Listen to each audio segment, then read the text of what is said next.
audience. Let me introduce you to my topic, my PhD topic, which is the biology of melanoma. My name is Lengyel. I'm a second-year PhD student at the Dermatology Department of Semmelweis University and also a resident doctor at the Bács-Kiskun County Hospital. My supervisor is Lajos Kemény, and I have a vision to improve and extend the life of melanoma patients. In order to achieve that, I would like to translate basic research to clinical medicine in order to optimize treatment strategies. I have two ongoing projects. Both of them are meta-analysis with immunotherapy and targeted therapy in melanoma and in solid tumors. The first one investigates the efficacy and safety of immuno-based and targeted therapies in advanced melanoma.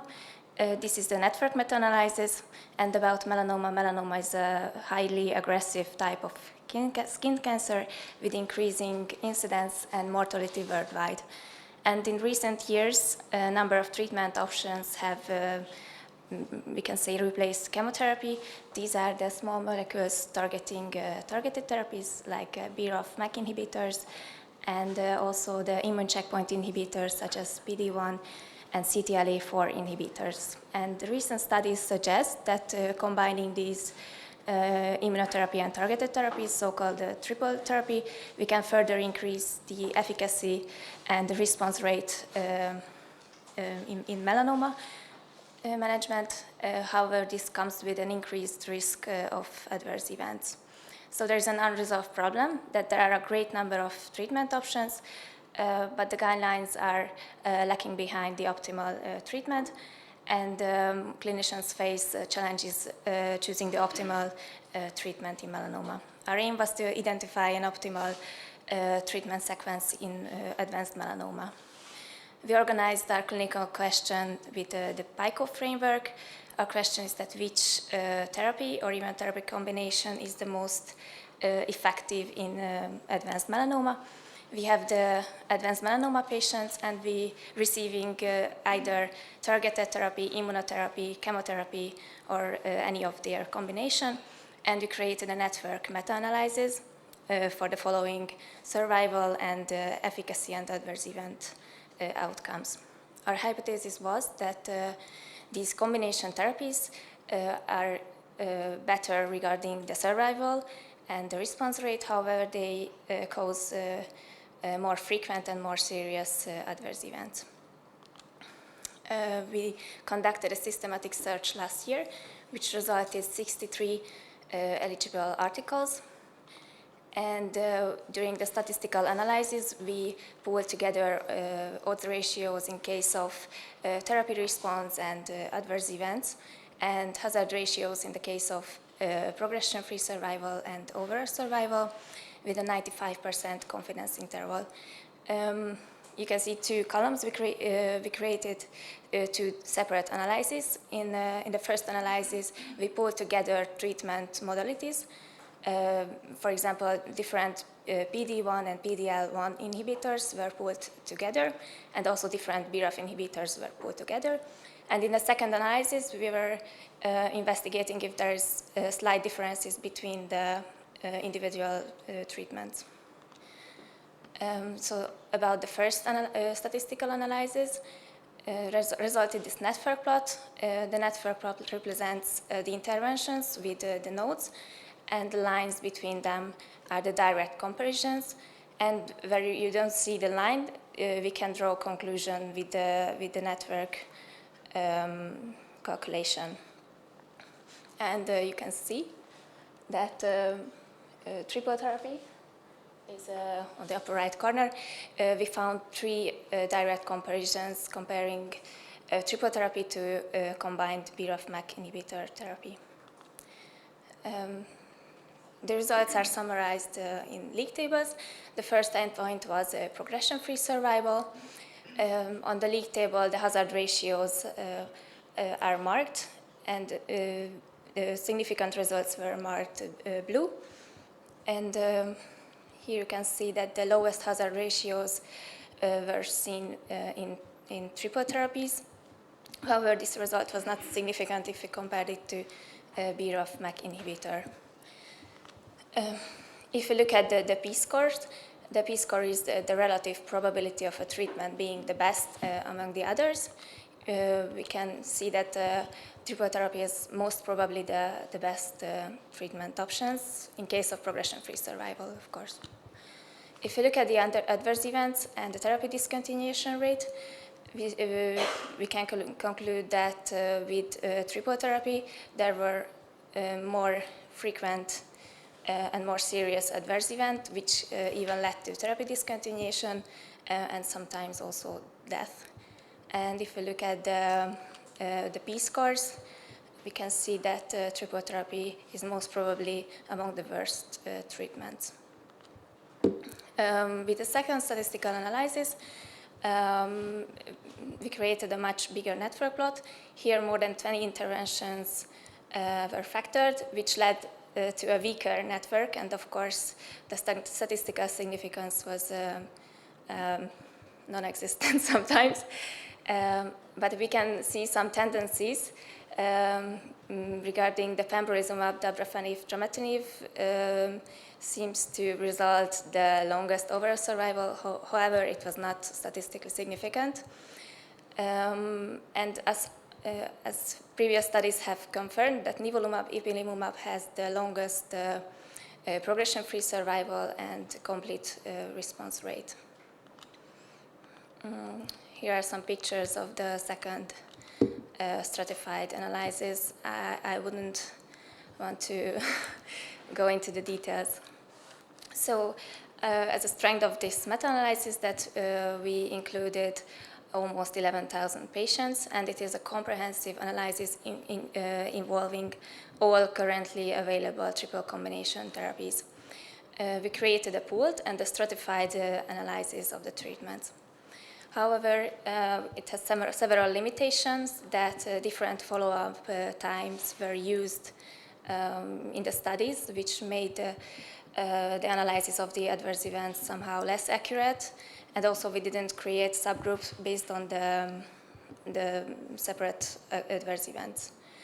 And of course, some novel immune checkpoint inhibitors were not included in the analysis, such as the LAG-3 inhibitors. So as a conclusion, the combination therapies are superior in case of adverse events, in survival, but they cause much more adverse events. So dual immune checkpoint inhibitor or BRAF/MEK therapy should be the first line treatment in case of advanced melanoma. As a clinical implication, triple therapy could be prioritized when it is possible. However, further studies are needed to identify the optimal patient population and studies on utilizing triple therapy in even earlier stages of melanoma. So the first manuscript have been already submitted a couple of times. Last time it was submitted to the Journal on Investigative Dermatology, which is a D1 journal. About my second topic, we would like to investigate the efficacy and safety of combined immunotherapies in advanced solid tumors.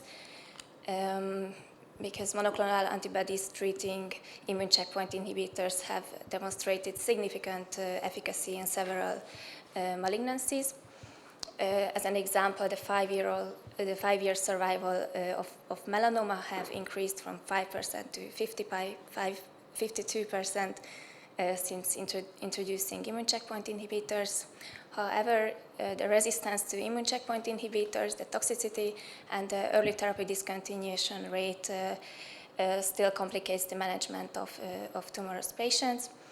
And new studies suggest that the anti-LAG antibody containing regimens could decrease the number of patients experiencing toxicity by 40% compared to the CTLA-4 inhibitor containing regimens. So there is an unmet need that patients who could benefit from immune checkpoint inhibitors are at a high risk for developing adverse events and early stopping of the treatment. Our aim was to assess the efficacy and safety of combined of this novel combined immunotherapy in the management of solid tumors. Our clinical question is that is LAG3 inhibitor combined with PD-1 inhibitor is superior than PD-1 monotherapy. So we would like to compare this immunotherapy combination with only PD-1 monotherapy in solid tumors patients. And we have a hypothesis is that dual immune checkpoint blockade results better objective response and survival with an acceptable toxicity profile. We already conducted a preliminary search last month, and we concluded that the project is feasible after reviewing the articles, and we already finished a protocol. So, as a conclusion, I have 2 ongoing projects which I wish to finish this year. And thank you for the attention. A little bit a matter of definitions. You speak at the beginning of advanced melanoma and metastatic melanoma, right? What do you mean by advanced? Because it would be much different if you have already existing metastasis, or you have stage 3 melanoma, which is also advanced melanoma, and you don't have visible tumor masses. Most of the articles use the irresectable and advanced as synonyms. So well, I know the problem. That's why I ask you. Yeah. The industrial papers like the advanced because they cover it a little bit nebulous wider. But actually, the majority of the patients you have evaluated are metastatic stage 4 melanoma that is non-surgically treated, right? Right, but there were some stage 3 patients with irresectable tumors. Okay, in that case, however, you have different expectation of life for the 5-year expectations of stage 3 and stage 4. The differences are huge. So maybe you need to evaluate them separately. If you see that there is no, I'm not a statistician, but I would suppose if you see that there are no differences, then you accumulate them. But accumulate them from the beginning could integrate a bias. However, we were only focusing on triple therapies, and in those articles, only stage 4.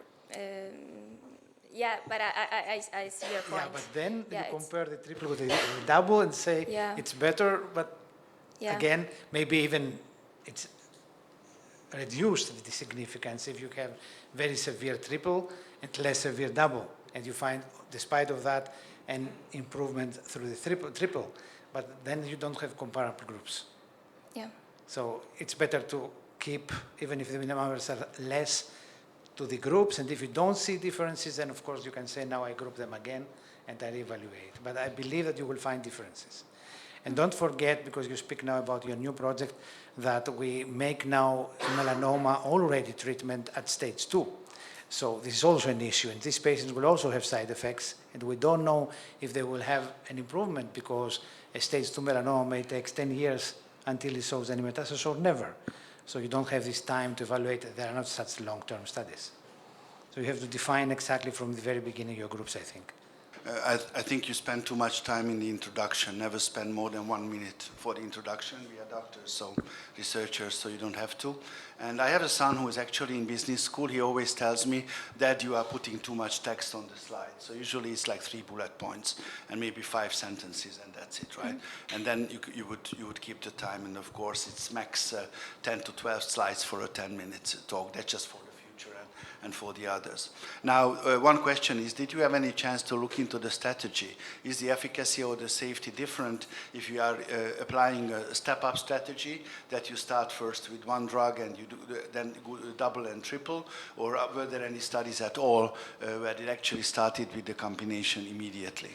I haven't looked at in that because I only reviewed RCTs, and in RCTs there were no such. I would like to start with something that I think this is a very, very important question.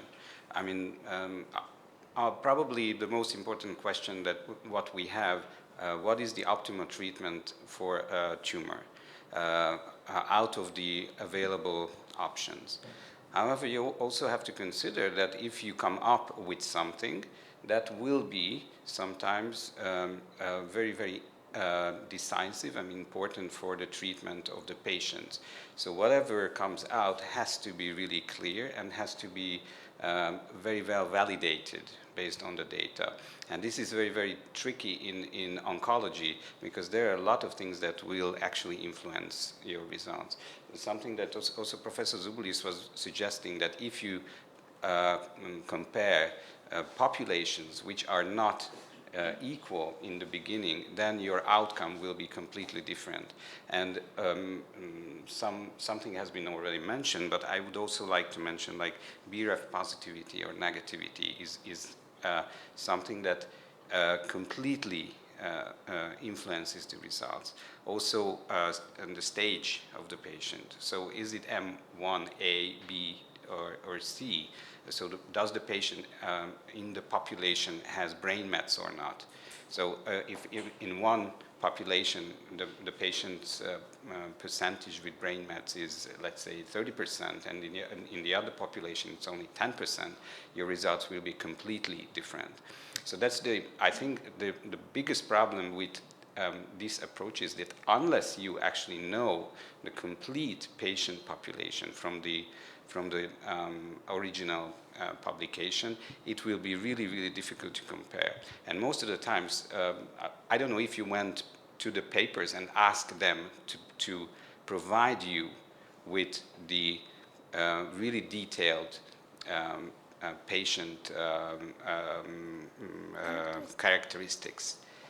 If you don't do that, it will be really, really difficult to come up with a precise result. Otherwise, if the incoming patient populations will be different, you can come up with false results, and in the end, you will suggest something that will be basically even hurting patients.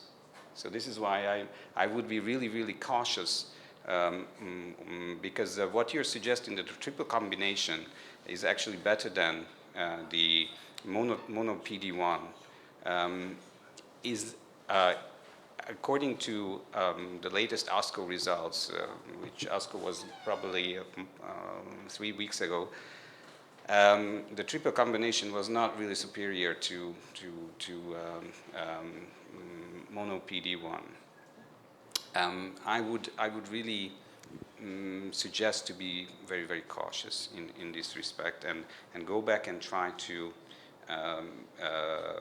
reanalyze the data in this respect. Otherwise, if I would be actually reviewing your paper, this would be my first question.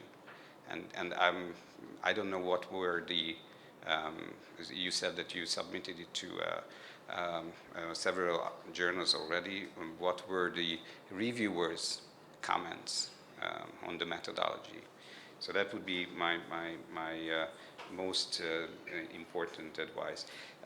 The other one is regarding the side effects. It is very critical, again, to determine what is the population.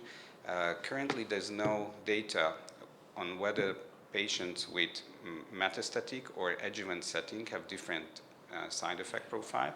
However, if you would be able to compare that, that would be something which is very, very interesting.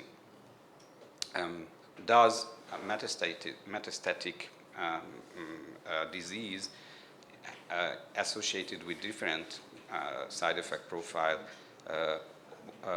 than with an adjuvant setting? So that would be my suggestion for the second part.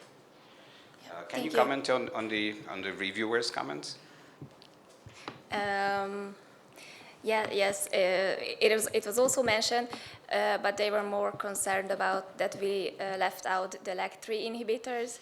But this network analysis was already weak, and as you mentioned, it is hard to draw conclusions if we pull together such huge and heterogeneous patient populations. Yeah, so. And one more thing maybe, that many times when you look at in oncology to overall survivor, that is actually really, really confounded by the second and third line treatment. If someone receives a first line treatment which is not efficacious, but then gets a very, very efficacious second line treatment, let's say the first line treatment is a chemotherapy, but then receives PD-1 in the second line, maybe the overall survival will be very, very long.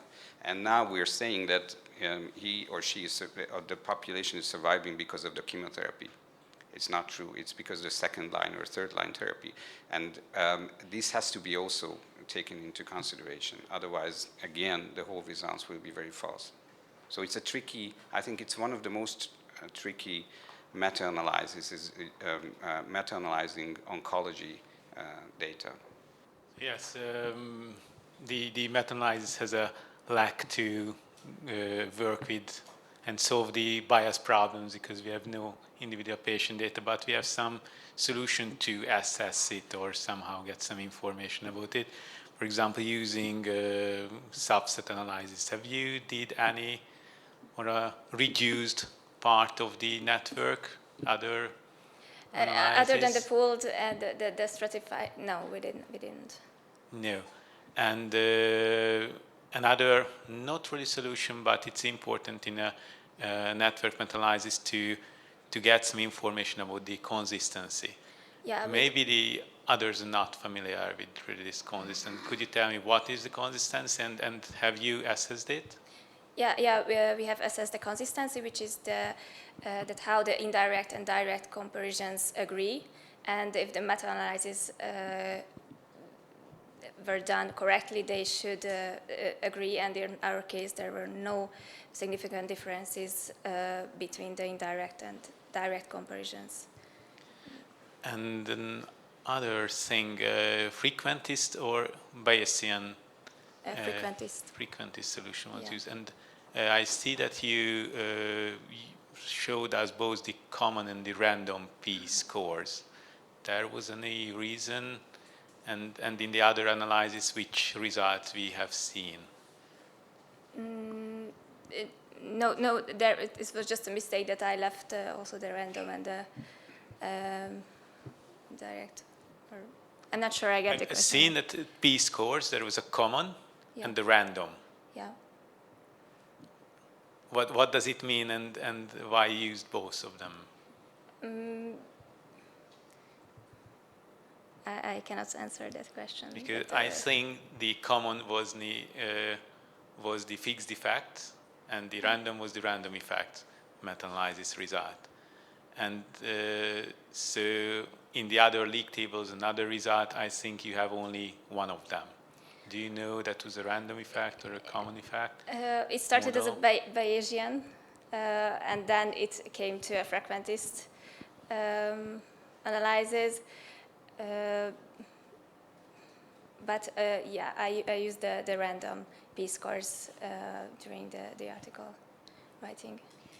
You mentioned in your limitations that there were different follow-up times, which is a serious limitation, especially if we take survival as a primary outcome. And you haven't showed us any risk of bias or grading. So how would you interpret your results from the bias point of view and putting that limitation into context? And I have another question, which is again coming from my limited knowledge of melanoma. You mentioned serious adverse events, but you didn't give us any details. So just, large part of the audience is not from dermatology field. So can you just highlight on that as well? Just a couple of sentences, or one sentence on that, and the bias regarding the different follow-up times. Thank you.